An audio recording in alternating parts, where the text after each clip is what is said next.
Want to know how to enable logging in with biometric, which is Face ID or fingerprint? Well, no worries. In this video, I'm going to show you an easy step-by-step guide on how you can do it. It's super simple and under a minute, so let's get straight to it.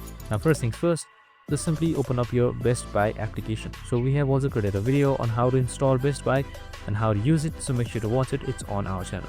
So once everything is done, here you should be seeing your profile on the bottom right side. So it's simply select that. So now once you've created your profile, you can see app settings right here. It will be right below account settings.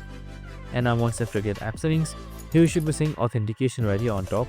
So it should be enabled by default. If it's disabled, just simply enable it just like this, and it should ask for your fingerprint or your Face ID if you're on your iPhone. So you can just simply select that to verify, and once that is done, your verification should be done and you're good to go. And that's it. I hope this video helped.